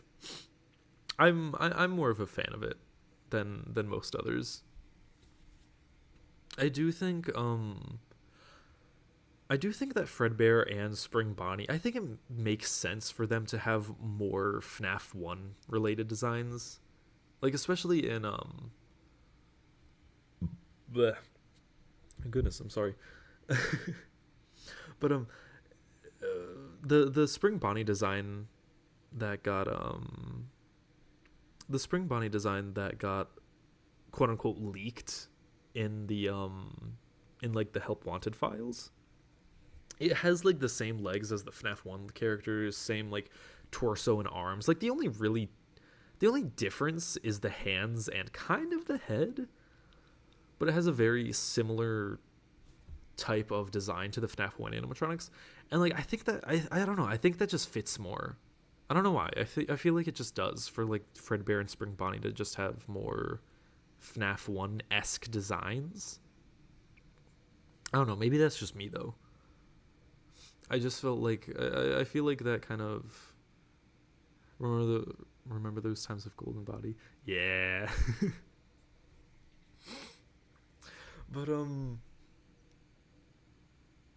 know. Maybe it's just because I always seen Golden Freddy, like FNaF 1 Golden Freddy being Fredbear, and that's kind of why I don't mind UCN Fredbear's design, because like Golden Freddy has always just been free color Freddy, so like I don't know. There's just not really a big deal to it for me. Speaking of like Spring Bonnie's design though, where did those have y'all seen those models of Spring Bonnie where it's just like for some reason he has like brown legs or something? Like he has just multicolored legs for something. Where did that come from? Because like I know Springtrap has like multicolored legs because of like withering and stuff. But like why did people put that onto Spring Bonnie whenever there's like a fan made one? Like there's always just there's the fan made Spring Bonnie designs are always just like not like designs in general, just like quote unquote accuracy models. But like the quote unquote accuracy models they've always just been so weird for me. Like some things that are just obvious withering just like stay for some reason. Like brown legs, the multicolored legs, 4 toes for some reason, like 4 to 5 toes. Like why is that there? I don't why would Spring Bonnie have 4 to 5 toes? Like Springtrap doesn't even have plush suit feet. Scraptrap does, and it's just the normal 3 toes. And for some reason, people still design Spring Bonnie with like 4 to 5 toes for some reason. Like he's a nightmare animatronic. This is weird. And then there's like that really scraggly looking nose, where it's like obviously just Springtrap's nose because of like withering and stuff. But like, why is it all like scraggly looking and weird? And like I don't know how to describe it. It's just like so weird. And like, why do they give his secondary colors? Why do they make it brown instead of light yellow? Like, I don't know. I don't know. It's just like so many Spring Bonnie designs that are just fan made like quote unquote accuracy Spring Bonnie designs. They're just, I don't know. They rub me the wrong way. I don't like it. I think that came from the Spring Bonnie Springtrap 4. I don't know because most Spring Bonnie designs, they're still yellow, but for some reason their legs are brown. I don't know. Lol, I think they want him to look like he has pants on. I don't even know for that, because like sometimes it's just like his torso and then thighs are like a mix of yellow and brown, and then under the thighs to his feet are just like brown. Like it's just 2 separate colors, and then his body is just normal yellow. Like it's so weird. I want to show you guys what I'm talking about actually. Because like I don't know, it's just been bothering me. It bothers me so much. I don't know why. It's just like a pet peeve of mine.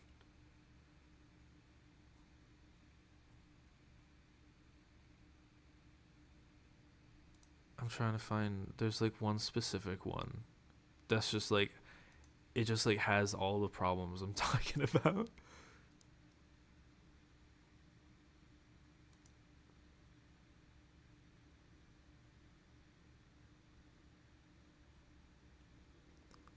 I don't know if I can find it. Oh, and then like some other ones for some reason have like the tips of their fingers are just like a very bright yellow and just don't match the rest of the body. Like There's so many just like multicolored spring Bonnie designs when like it there just he probably just has like the normal two colors. He just has like the normal two colors. Where did like these brown patches come from? Yes, here it is. I found it. I found it. Hang on. Hang on. I'm getting it. This one doesn't have the thing I was talking about with the nose, but whatever. Let me get it up.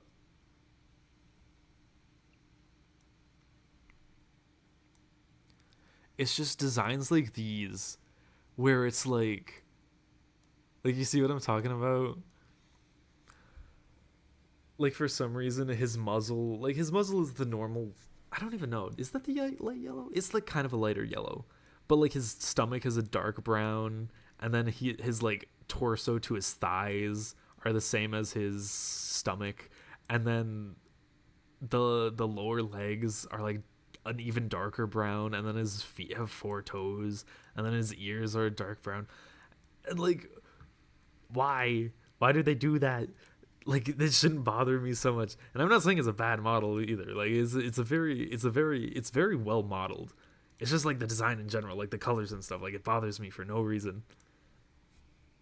I don't know, it's just a me thing. I'm going on a random tangent, I'm sorry about that.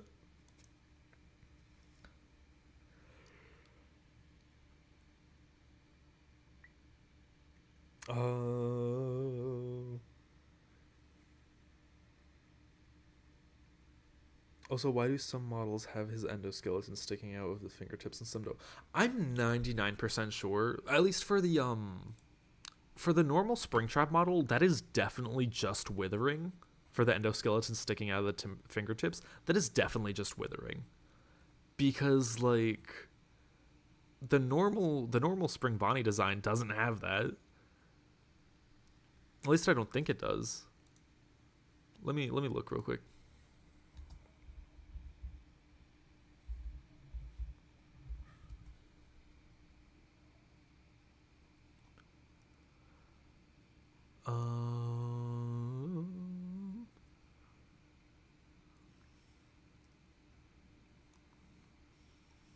Oh, maybe it does.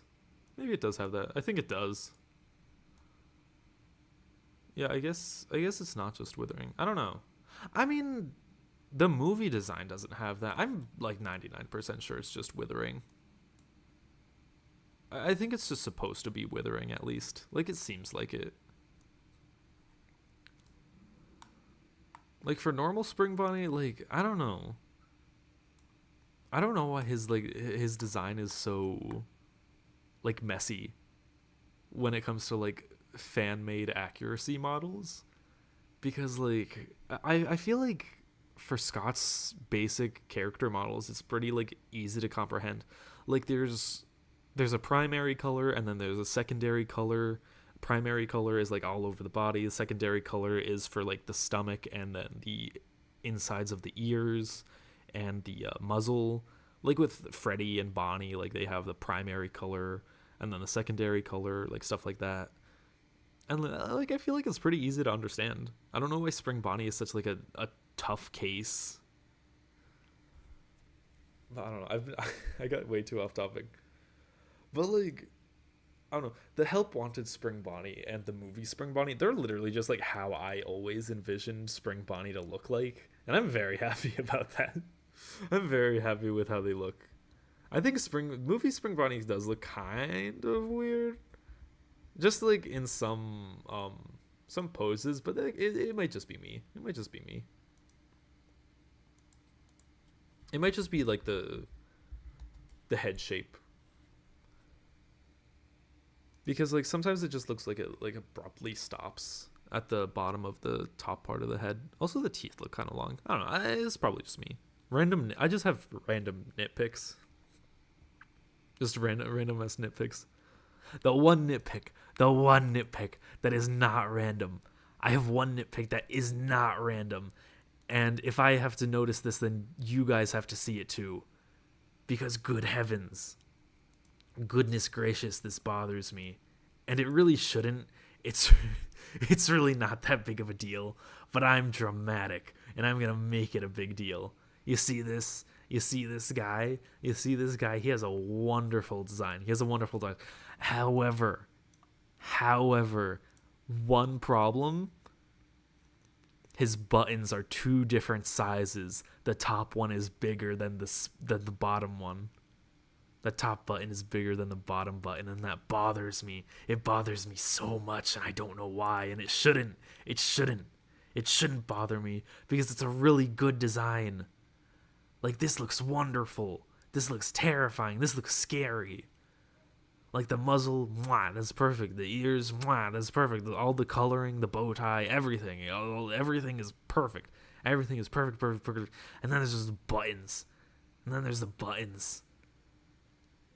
I don't like how the buttons look. This one button is just bigger than the bottom one. And I don't like it. I don't know if it's like some kind of OCD thing. I don't know what it is.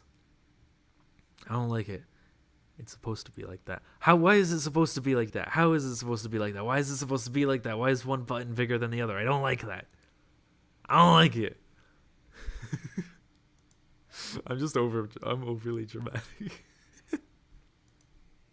I don't know. I just noticed that at one point, and I was like, oh, I don't like that.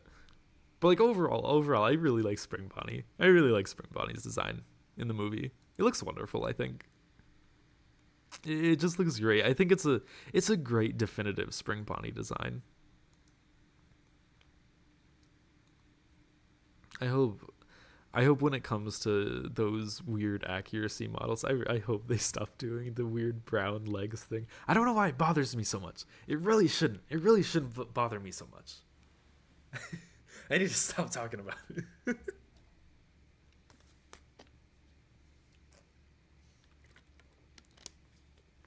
I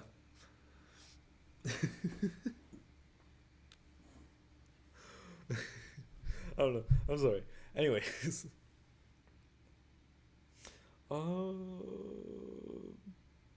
What else? What else is there? What else is there with the movie?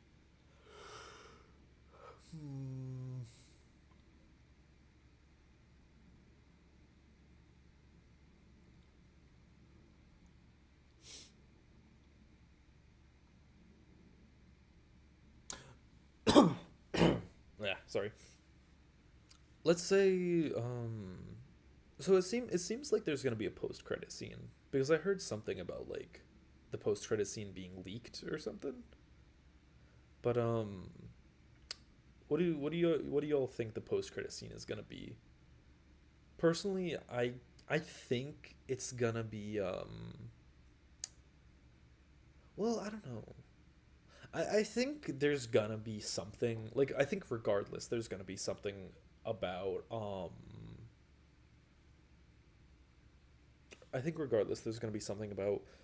like, if William dies in the Spring Bonnie suit, I think there's gonna be something with him like twitching and then coming back to life, kind of like the FNaF 3 trailer, something like that maybe.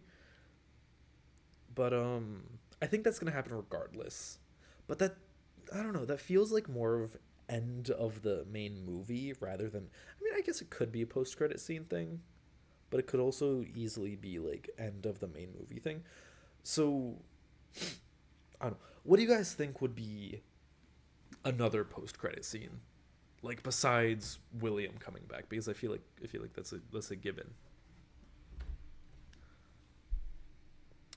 I'm looking at a mod render of Help Wanted Spring Bonnie, and to me, the eyes make him look like he's on acid. I don't know, I think people just forget to focus the eyes sometimes. Spring Bonnie's a very silly looking guy.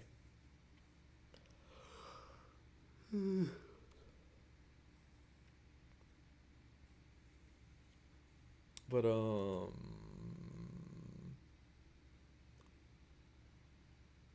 imagine if it was just recreating that exact shot of the FNaF 3 trailer. I think if they remade the FNaF 3 shot, that would be really cool. I'd really like that. Can you imagine Old Main Consequences? That would be so I don't know. I think that would be more confusing than than Abby going into like Circus Baby or something. That would be way more confusing because like we don't even know what Old Man Consequences is in the games. So I think that would be more confusing than the Abby going into Circus Baby. But who knows? That'd be interesting. Maybe an old newspaper showing the grand reopening of FNaF 2 Pizzeria. That would be interesting. I really hope they make a movie of FNaF 2. Just like explaining. Oh well. Hmm. I don't know. I don't know how it would work though. I mean, timeline stuff doesn't matter. The timeline is already like tremendously changed within the movie universe, so I don't know why I'm thinking of like timeline stuff.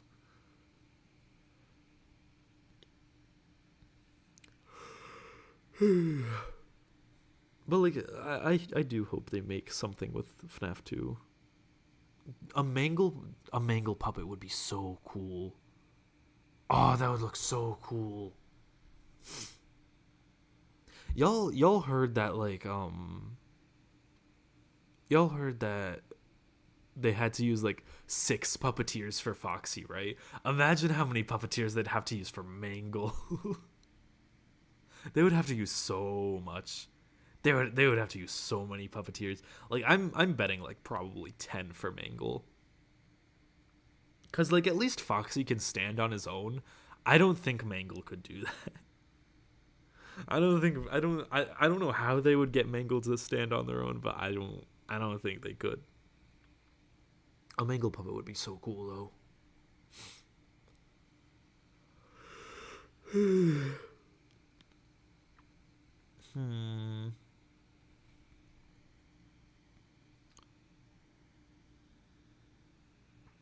I'm thinking the secret character could be Fredbear or a shadow character.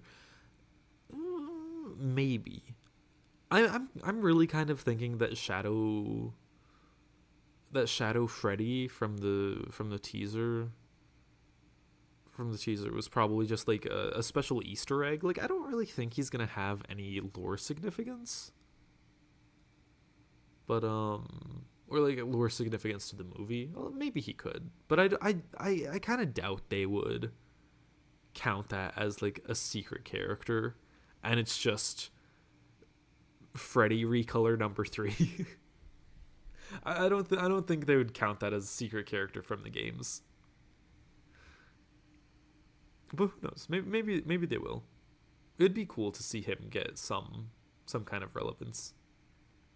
Who knows? Maybe it was Garrett. Maybe Garrett is Shadow Freddy, giving the boys some relevance.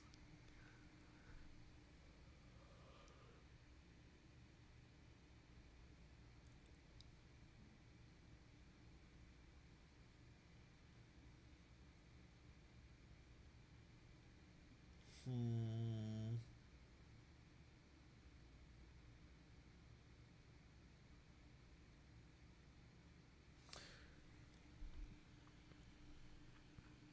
What are some things that you guys are hoping to be in the movie? Like just random stuff.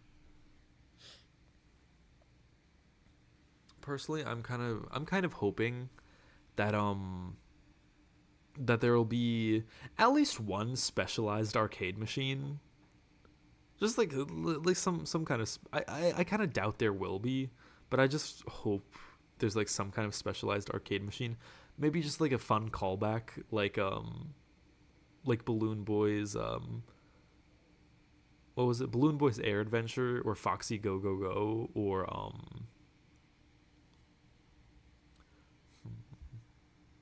what was the other one? Take Cake.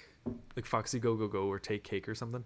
Because like in early FNAF with the early games, the arcade machine stuff was like a really big thing in like figuring out the lore and stuff. So I feel like if they did something with like the haunted arcade cabinets, that would be really cool.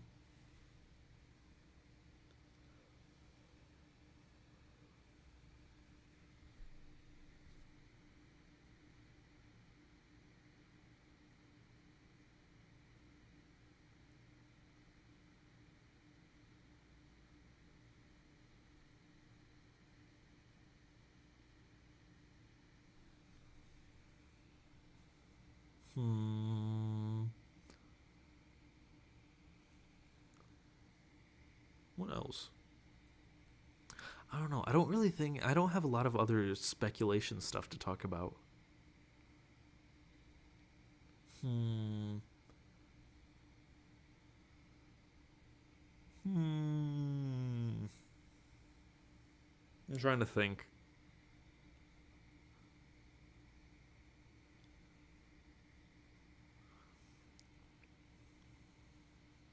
I'm really hoping there's a power out scene with Freddy playing Toyota's March. I hope so too, cause like I don't I don't know how the power is gonna work because the thing with the games was like if you use the power too much, if you use the lights or if you use the doors too much or if you use the cameras too much, the power goes out and then Freddy does the little Toreador March thing. But like it's kind of confusing because like a lot of the promotional stuff with the movie definitely seems to put somewhat of an emphasis on conserving power, like in the games. But like, how are they gonna do that? How are they gonna conserve power? I mean, like, I guess not really conserving power. Like, it was this one. I'm pretty sure it was this the one scene where William or Steve was was explaining the job to Mike, and he was saying like, keep your eye on the monitor. The power's a bit iffy sometimes, or something like that. And so it definitely seems like there's gonna be something with the power, and there are like obviously there's some stuff with the Toreador March, like the Toreador March has been like the main theme for most of the trailers. So like I do think something could happen, but hmm. As far as I do think something will happen with Freddy and the Toreador March. I don't know how it would be like specifically. Maybe it would be like maybe it has to do with something where the animatronics kind of like start out as good and then get more aggressive. Like maybe the power goes out and then they like reboot or something. Or maybe like William takes control of them and they start getting aggressive. And like as they kind of power back on, Freddy does the Toreador March thing. I think that'd be neat. I want Foxy to get intensely irritated by a flashlight. That'd be funny. I really like how in the blog thing from earlier today, um, Foxy just started like opening and closing his mouth like really quickly when he got irritated. That was funny. I really like how they gave the animatronics so much personality. That made me really happy.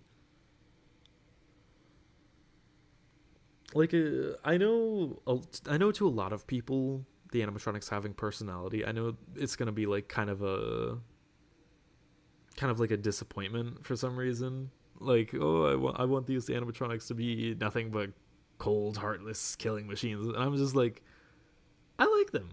I want them to have silly little personalities. That'd be fun. That'd be cute. I like them having personalities. This is fun.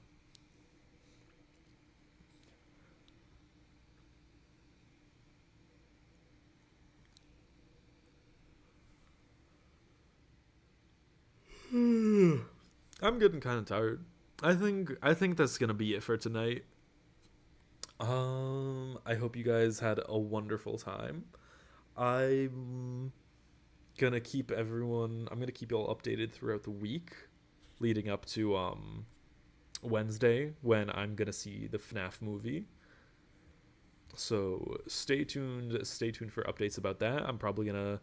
I'll probably either go live and share my thoughts about the movie. I'll try not to do any spoilers, but yeah. Um, if y'all want to keep up to date with me and me seeing the movie, or just like anything else, if y'all just want to stay up to date with me, I'm a lot more active on Twitter. The link is in the description. Feel free to follow me. Um, yeah, that's really it. I don't really know what else to say. Thank you so much for watching. I'm very glad some people came in here to discuss. It was a lot of fun for me. I hope it was fun for y'all. Um, but yeah, thank you so much for watching.